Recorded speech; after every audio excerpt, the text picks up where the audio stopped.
ನಮಸ್ತೆ. ಭಕ್ತರಳ್ಳಿ ಕಾಳಿಕಾದೇವಿ ದೇವಸ್ಥಾನ, ಅಮ್ಮನವರು ದೇವಸ್ಥಾನ. ಭಕ್ತಾಳಿ ಎಲ್ಲರಿಗೂ ನವರಾತ್ರಿ ಹಬ್ಬದ ಶುಭಾಶಯಗಳು. ಭಕ್ತರಹಳ್ಳಿ ಕಾಳಿಕಾದೇವಿ ಮಹಾತ್ಮೆ. ನವರಾತ್ರಿಯ 9 ದಿನ ವಿವಿಧ ಅಲಂಕಾರ, ಭಕ್ತಿ ಭಾವ ನಿರಂತರ.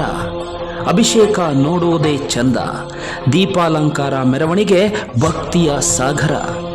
ಭಕ್ತಿ ಭಾವದ ಭಕ್ತರಹಳ್ಳಿ ಕಾಳಿಕಾದೇವಿ.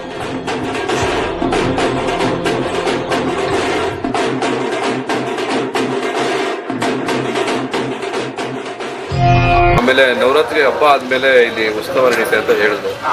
ಅದ್ರ ಬಗ್ಗೆ ಸ್ವಲ್ಪ ವಿವರಣೆ ಕೊಡಿ ನಮ್ಮ ವೀಕ್ಷಕರಿಗೆ. ಸರ್, ಅದು ಬಂದು ನವರಾತ್ರಿಗಳಲ್ಲಿ 9 ದಿವಸನೂ ಅಮ್ಮನವ್ರಿಗೆ ಅಭಿಷೇಕ ಇರುತ್ತೆ.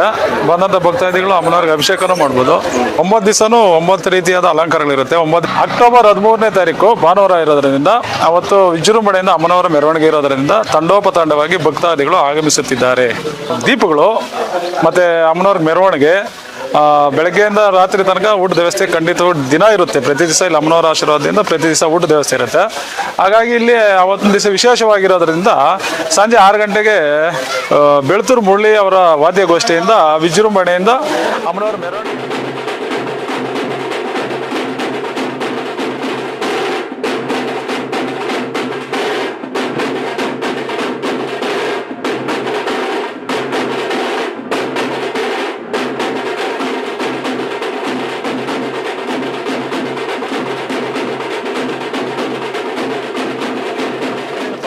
ಮೆರವಣಿಗೆ ಇರುತ್ತೆ.